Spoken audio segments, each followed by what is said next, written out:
चलो आज हम लोग जो है क्लास 10th के त्रिकोणमिति के बारे में पढ़ने वाले हैं, ठीक ना। पहला चैप्टर हम त्रिकोणमिति स्टार्ट कर रहे हैं। तो देखो त्रिकोणमिति में पहले हम लोग बेसिक पढ़ेंगे त्रिकोणमिति। त्रिकोणमिति, ठीक है ना। त्रि मतलब होता है तीन, क्या होता है तीन। कोण मतलब कोण, ठीक है ना। और मिति का मतलब होता है मापना, ठीक है ना। अतः तीनों कोणों की माप करना ही क्या कहलाता है, त्रिकोणमिति कहलाता है, ठीक है ना। किसी त्रिभुज में तीनों कोणों की माप को करना क्या कहलाता है, त्रिकोणमिति कहलाता है। तीन कोणों की माप करना ही त्रिकोणमिति कहलाता है, ठीक है ना। हम लोग जानते हैं कि एक समकोण त्रिभुज जो है, ये मान लेते हैं एक समकोण त्रिभुज है, ये एक समकोण त्रिभुज है। ये लंब है, ये आधार है और ये कर्ण है, ठीक है ना। और ये मान लेते हैं 90 डिग्री है, इसको मान लेते हैं ABC। तो एक त्रिभुज जो है तीन कोणों से मिलकर बना होता है। देखो इसमें एक कोण हो गया A, एक कोण हो गया B, एक कोण हो गया C हो गया। एक त्रिभुज में तीन कोण होते हैं तथा तीन भुजाएं होते हैं, AB, BC और AC। त्रिभुज में तीन कोण तथा तीन भुजाएं होते हैं, ठीक है ना। इन तीनों कोणों और कोणों की माप करना ही क्या कहलाता है, त्रिकोणमिति कहलाता है। तो इसमें हम लोग देखेंगे, इसमें हम लोग देखेंगे कि त्रिभुज में तीन भुजाएं होते हैं। कितने भुजाएं होते हैं इस त्रिभुज में, तीन भुजाएं होते हैं। पहला भुजा है कि अगर हम किसी सतह पर कोई भुजा को डालते हैं तो उसको हम लोग लंब कहते हैं। जैसे BC पर डाला गया है क्या, AB डाला गया है, तो AB को हम लोग क्या कहेंगे, लंब कहेंगे और इसको P से सूचित करते हैं, ठीक है ना। उसके बाद सतह पर की भुजा को हम लोग आधार कहते हैं, जिसको B से सूचित करते हैं, ठीक है ना। और 90 डिग्री के सामने वाली भुजा को हम लोग कर्ण कहते हैं, जिससे S से सूचित करते हैं, ठीक है ना। एक समकोण त्रिभुज में 90 डिग्री के सामने वाली भुजा को ही हम लोग कर्ण कहते हैं, ठीक। 90 डिग्री के सामने वाली भुजा को कर्ण कहते हैं और थीटा के सामने वाली भुजा को हम लोग लंब कहते हैं। जैसे ये एंगल लिए हैं तो इसके सामने वाला मेरा ये लंब हो जाएगा और ये जो बचेगा ये मेरा क्या हो जाएगा, आधार हो जाएगा। अगर संयोग बस हम इस एंगल को ले रहे हैं तो इसके सामने वाला मेरा ये लंब हो जाएगा और ये आधार हो जाएगा। दो बात याद रखना कि 90 डिग्री के सामने वाली भुजा को हम लोग कर्ण कहेंगे और थीटा के सामने वाली भुजा को हम लोग लंब कहेंगे और जो एगो बच गया उसको हम लोग क्या कहेंगे, आधार कहेंगे, ठीक है ना। तो हम लोग पढ़े हैं प्रमेय से, पाइथागोरस प्रमेय से। पाइथागोरस प्रमेय कहता है, पाइथागोरस प्रमेय कहता है कि अगर हम इस समकोण त्रिभुज में कर्ण का वर्ग कर देना तो वो अन्य दो भुजाओं के वर्गों के योग के बराबर होता है, ठीक ना। किसी समकोण त्रिभुज में कर्ण का वर्ग अर्थात h² का जो वर्ग होगा वह अन्य दो भुजाओं के वर्गों, इसका वर्ग करो तो t², इसका वर्ग करो d², अन्य दो भुजाओं के वर्गों के योग के बराबर होता है। अर्थात कर्ण स्क्वायर बराबर हो जाएगा लंब स्क्वायर जोड़ आधार स्क्वायर।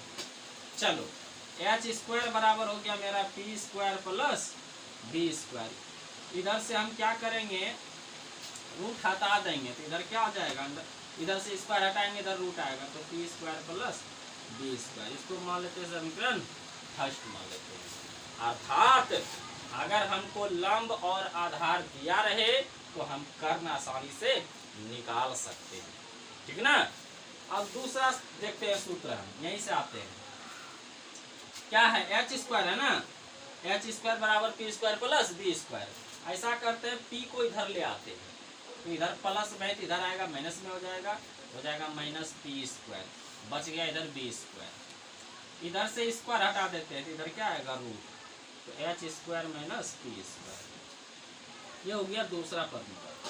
सर अगर हमको कर्ण और लंब दिया रहे तो हम आधार आसानी से निकाल सकते हैं, अर्थात b बराबर होगा under root H square minus P square.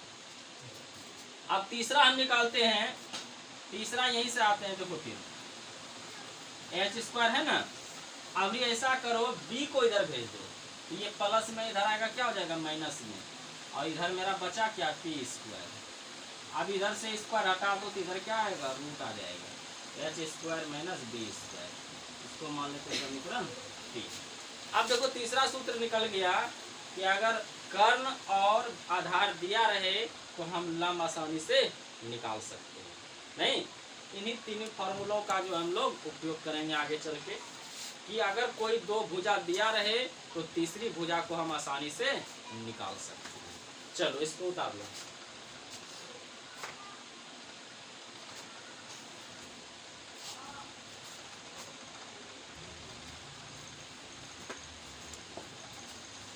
चलो इसको मिटाते हैं अब हम।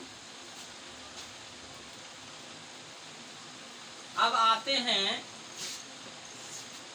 अगर कोई पूछ दे कि एक समकोण त्रिभुज में कितने भुजाएं होते हैं, तो कहना 3 भुजाएं होती हैं, ठीक ना।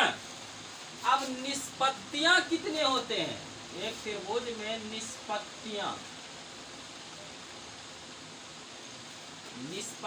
कितने होते हैं, तो निष्पत्तियां जो है 3 गुना 6 वो होता है। एक भुजा में 2 निष्पत्ति होता है, ठीक ना, तो 3 भुजा में कितना 6 निष्पत्ति होगा।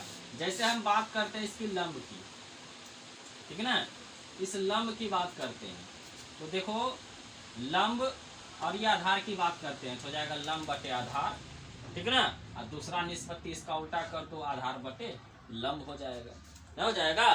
तो एक त्रिभुज में 6 निष्पत्तियां होते हैं, कौन कौन, पहला होता है साइन थीटा, दूसरा होता है कॉस थीटा, तीसरा होता है टेन थीटा।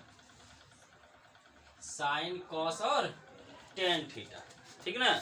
अब इसका उल्टा देखो, जस्ट इसका उल्टा होता है, साइन का उल्टा कॉसेक थीटा,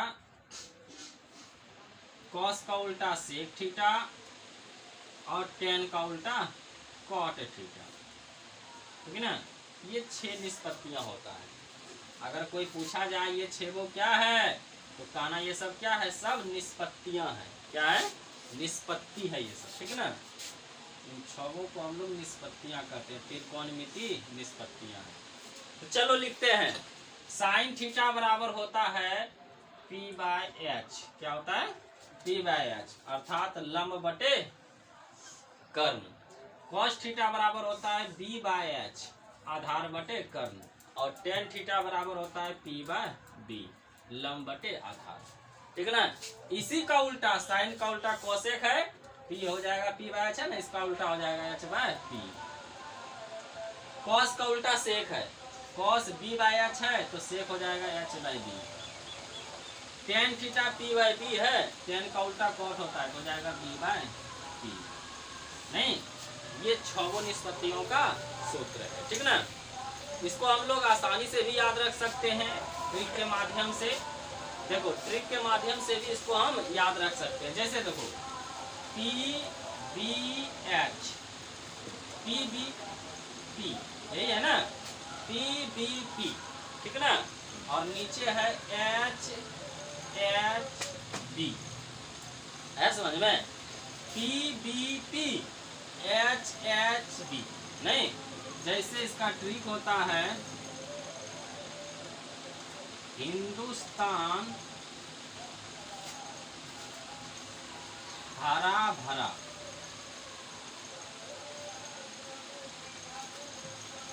ठीक ना, और पाकिस्तान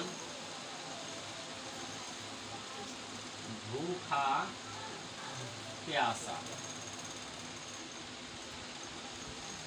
देखो इसको ऐसे भी याद रख सकते हैं कि हिंदुस्तान हरा भरा। देखो एस से क्या हो गया हिंदुस्तान, एस से क्या हो गया हरा, और बी से क्या हो गया भरा। हिंदुस्तान हरा भरा, ये नीचे वाला हिंदुस्तान है, क्या है हिंदुस्तान है, ठीक ना। हिंदुस्तान हरा भरा, कोई दिक्कत। अब नीचे ऊपर वाला देखो ये पाकिस्तान है, पाकिस्तान है, ऊपर वाला पाकिस्तान है, तो पाकिस्तान भूखा प्यासा हुआ, पाकिस्तान भूखा प्यासा। ऐसे भी हम इसको याद रख सकते हैं, नीचे वाला को हिंदुस्तान से सूचित करेंगे और ऊपर वाला को पाकिस्तान से सूचित करेंगे। और इसी का उल्टा ये क्या है, cos x sec और tan है। नहीं, अगर इसको हम याद रख लेंगे तो इसको हम लोग आसानी से निकाल सकते हैं, ठीक ना। चलो इसका स्क्रीनशॉट ले लो।